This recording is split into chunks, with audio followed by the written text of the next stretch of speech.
تشہد میں دعا کی اہمیت، یہ بڑا اہم مقام ہے دعا کرنے کا، جس سے اکثر لوگ غافل ہیں، انہیں پتہ ہی نہیں کہ یہ کتنی قبولیت کا وقت ہے۔ ابو امامہ رضی اللہ عنہ سے روایت ہے، کہتے ہیں کہ رسول اللہ صلی اللہ علیہ وسلم سے پوچھا گیا، اے اللہ کے رسول، کون سی دعا زیادہ سنی جاتی ہے؟ آپ نے فرمایا، رات کے آخری حصے میں اور فرض نمازوں کے آخر میں۔ فرض نمازوں کے آخر میں سلام سے پہلے مانگی جانے والی دعا۔ دبر الصلاۃ، عربی عبارت دیکھیے، قال جوف اللیل الآخری، یہ ہے اوپر، ودبر الصلاۃ المکتوبات۔ اور ظاہر سے معلوم ہوتا ہے کہ دبر الصلاۃ سے مراد سلام پھیرنے سے پہلے۔ یہ معنی کیوں لیا گیا ہے؟ دبر کا لفظ دو چیزوں پہ بولا جاتا ہے۔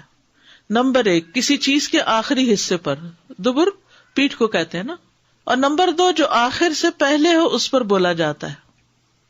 اور دبر کا لفظ نماز کے متعلق وارد ہوا ہے، اس سے مراد نماز کا بعد والا حصہ ہے، نماز ہی کا بعد والا حصہ، نہیں سمجھ آئی؟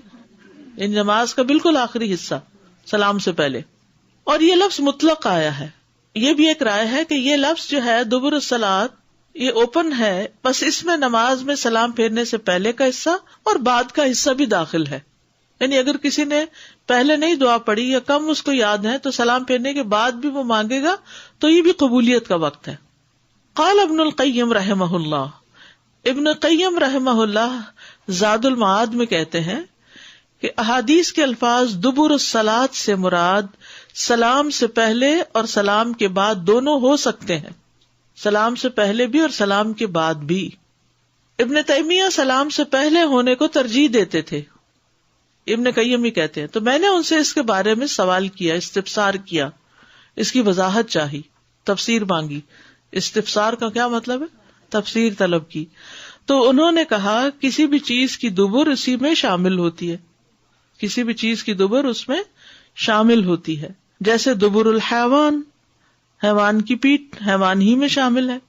اہل علم اس بارے میں ایک اصول ذکر کرتے ہیں کہ اگر احادیث میں دبر الصلاۃ کی قید کے ساتھ آنے والے تسبیح، تحمید، تکبیر اور آیت الکرسی یا معوذات جیسے ذکر و اذکار ہوں تو اس وقت دبر الصلاۃ سے مراد نماز کے بعد کا وقت ہوگا، کیونکہ سبحان اللہ، الحمدللہ، اللہ اکبر اور آیت الکرسی وغیرہ ہم کہاں پڑھتے ہیں؟ نماز کے اندر نہیں پڑھتے بلکہ باہر پڑھتے ہیں۔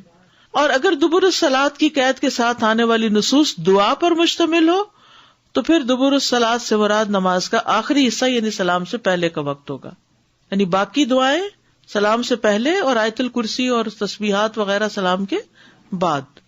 لیکن اگر کسی نص میں دعا سے متعلق واضح ہو جائے کہ وہ دعا سلام کے بعد ہی کرنی ہے، جیسا کہ آپ صلی اللہ علیہ وسلم کا فرمان ہے، سلام کے بعد 3 بار استغفر اللہ کہو، کہتے ہیں نا اللہ اکبر، استغفر اللہ، استغفر اللہ، استغفر اللہ، تو یہ آپ نے خود اس کے بارے میں ہمیں بتایا کہ یہ سلام پھیر کر ہی کہا جائے گا۔ تو یہ دعا ہونے کے باوجود بھی سلام کے بعد ہی پڑھی جائے گی، کیونکہ سنت اسی پر دلالت کرتی ہے، سنت سے یہی ثابت ہے۔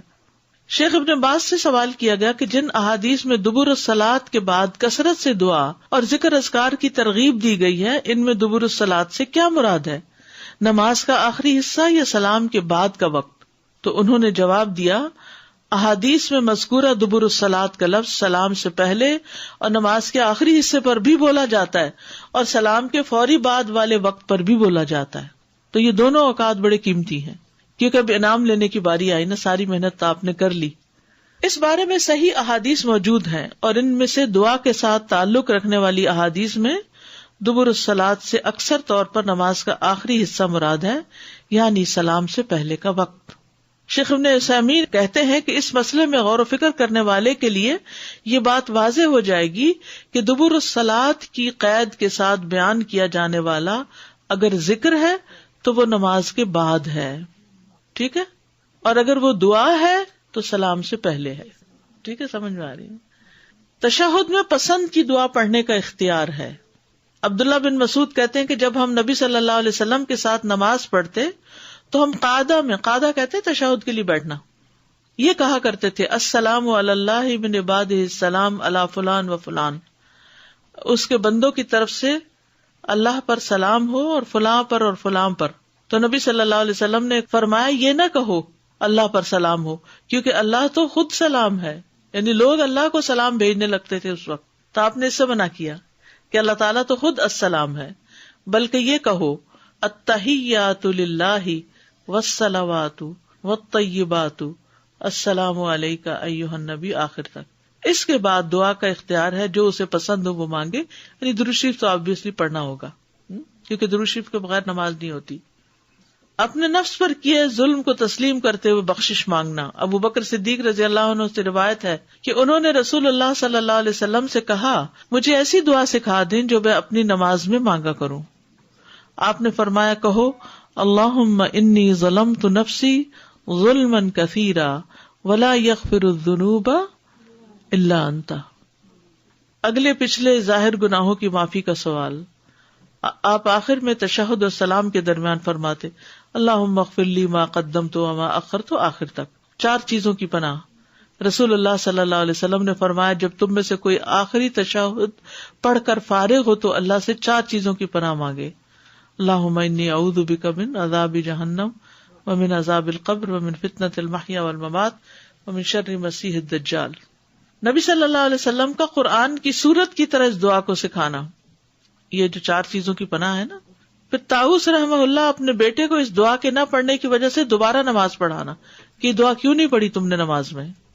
امام مسلم بن حجاج فرماتے ہیں کہ مجھے طاؤس کی یہ بات پہنچی کہ انہوں نے اپنے بیٹے سے کہا کہ اپنی نماز میں کیا تم نے یہ دعا مانگی ہے؟ اس نے جواب میں کہا نہیں، تو طاؤس نے فرمایا کہ اپنی نماز دوبارہ پڑھو، کیونکہ طاؤس نے اسے 3 یا 4 راویوں سے نقل کیا کہ اتنی تاکید ہے اس دعا کے پڑھنے